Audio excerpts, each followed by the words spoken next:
Thanks, Sia. Thanks for joining us. So yeah, back in December. Yes, I need to say here was, I think, the first bigger audience where I presented back then Claudebot. Very careful, the D is silent.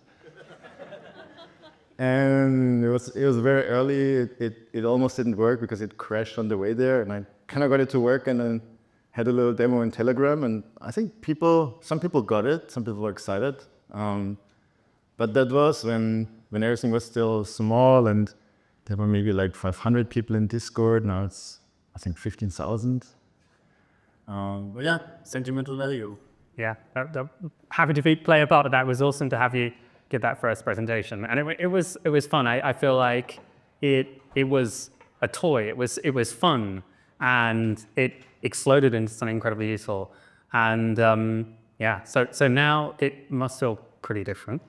And I'm just going to kick up a question, and then we're going to hand the mic round if anyone's got some questions. You mentioned PRs and the challenges with clanker PRs, and I think everyone with engineering teams are kind of drowning with this kind of PR bottleneck.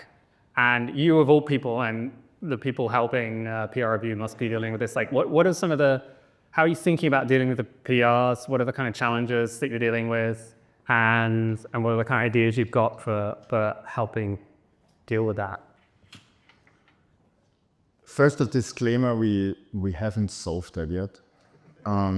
Mario told me just close everything, and things will disappear. I think that is a valid approach, but I feel that if we would just do that, it would simply fill up again. So I think the whole way we do open source is changing, and we are just at the very forefront and feeling all the pain. I don't review a PR anymore. I basically only look at clusters, because we reached like entropy. Everything that you can think of is already in better or worse in a pull request there. So usually I do a release, and then I let my agent in Discord read all of Discord, do like an analysis, what are people screaming the most, correlate that with issues and PRs, and then basically give me a list of the top 5 things I should work on today. And then I work on a topic, it will find me probably 20 PRs and 50 issues. Now the easiest way would be to ignore all of that and just write it myself. But because this project has been very community-oriented from the beginning, I try to find the best one as a base, and then just implement it on top, and then at least one person has to kick that they actually get their code in, and that they're happy. But that's of course not enough, because at our scale, you now have people that play the game. We had everything. We have a bot that reviews the PR, and to make it neat and tiny, it amends the text of the PR. And then it says, grab tile 2 out of 5 do not merge.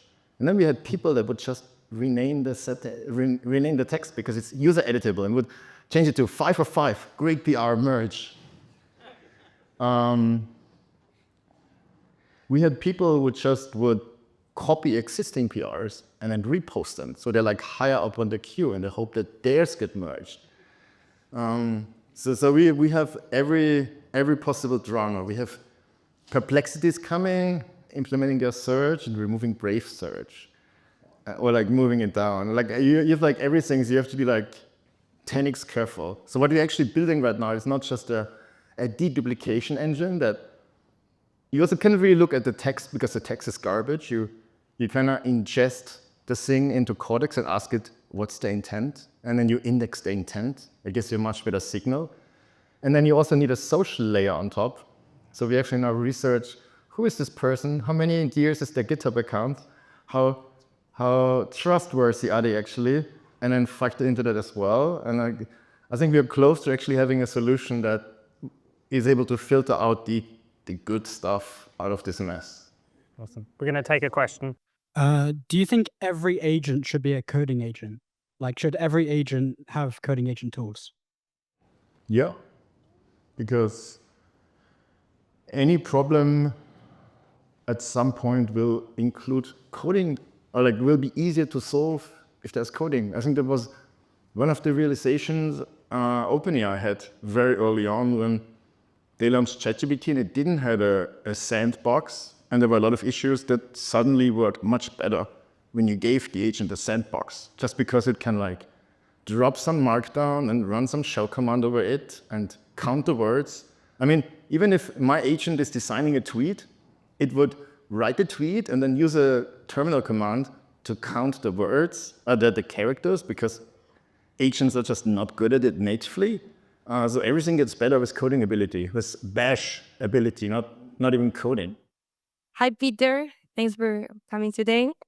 I'm a big fan of you, and Mario and Armin have been reading the blog for a while. And I think recently you published in your blog that your ultimate goal was to build something that even your mom could use. So I know the crowd here is incredibly technical, but I find my day trying to encourage my family and my friends that are doctors or architects to give it a try with OpenClaw or even co-work or more user-friendly interfaces. And there's still a huge gap when it comes to trying these tools, right? Like I think still feels very, very scary. So my question to you is, how do you envision that next step that will ultimately make it super accessible and not fearful for the general crowd, not the non-technical people? From my observation, it's not really people are being afraid. It's more people, it's not part of their thinking that these new tools can do all those things, right? So one of the things that made me proud is when you get OpenClaw to work, it will give you some hints of what it can actually do to like kickstart people's creativity. And I think this will, the more people use it, more people will learn about it, and it will just slowly spread and like be another skill. And yes, you have still some work to do to make those tools more accessible. I think having it on WhatsApp or Telegram is a really big step in making it more accessible, but there's just so much more we can do. And to your security question, I think Mario spoke about that too, right? This is still a big unknown, because either you make it do everything or you make it sign off on everything, and neither is the answer. And the second one, you will very quickly zone out. And the first one, if you don't know what you're doing, things might happen. So yeah, I think this is still industry-wide an issue. Hi, Peter. My question is an extension of what was asked before. Do you see a path to making OpenClaw more enterprisey? I mean, there's a lot of companies that already use it. There's a lot of forks that push towards it. I think we need to do a little bit more groundwork to get the basics right. It was designed as a personal agent. If you put it into a company setting, I think the biggest problem is that people would assume that it actually has access controls. But if you know how Clanker works, everyone who can talk to it will eventually be able to make it do things. If you see it as a project-specific agent where everyone has the same access, I think that's very doable. But then please don't run it on your personal computer, but enable a sandbox. But to get to all the enterprise things, you will want auditability, you want logging, you want a few features that I find just very boring. But are necessary, but thankfully it's not just me working on that. So yeah, I see a path there. So back to the topic of the PRs exploding for open source project. Of course, that depends on how much the open source project itself uses coding agents. But we've seen recently OpenAI's open source's Symfony basically as a huge prompt. They're not the first one. StrongDM has done something like that. Could that play a role? Because what I'm thinking here is it's easier to review a document rather than a PR in forms of a... Yeah, but the idea of that is kind of that you come up with a to-do list and then you give it to the thing and the thing will do it. I don't want anyone be able to come up with random to-dos that have nothing to do with my vision and then the thing would do it, you know?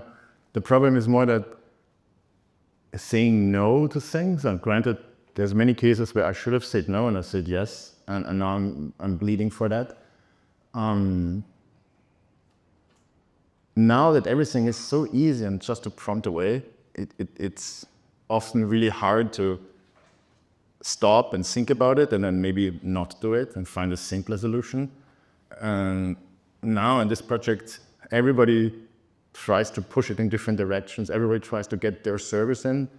It's mostly just saying no to a lot of things. Yeah, with Symfony, I mean, Symfony would just merge everything and fix it up, and then you have the humor. Peter, one question for you. We talked about like coding agent harnesses. It's not difficult to build nowadays because everybody can bring up their own harness if they want. Also, a lot of talk about the context optimization, new techniques coming up like recursive language models and all this thing, give agent access to the coding agent, CLI, and they can do whatever they want. But one thing strikes me that Elon Musk predicted basically is nowadays, it's not possible now, but in coming days, as model get better and better, you don't need to ask like coding. So the ask model to generate the binary itself. So model can generate the binary.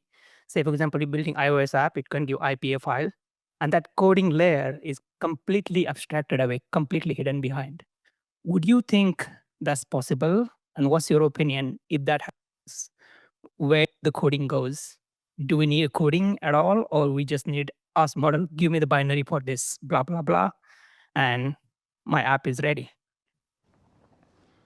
I mean, if you think at the current error rate, I think that's quite future stuff. Because those models are ultimately good at the things we train them on.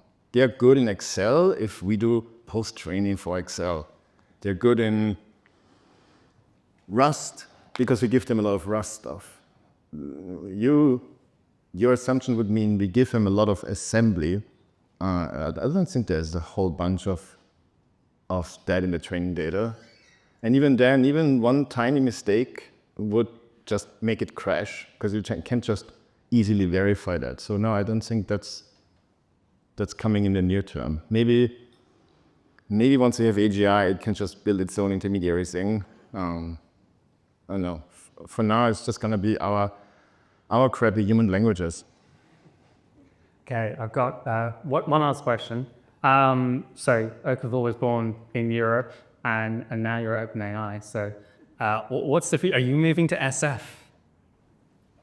What is moving there? Oh man. What's the future? And are you moving to SF?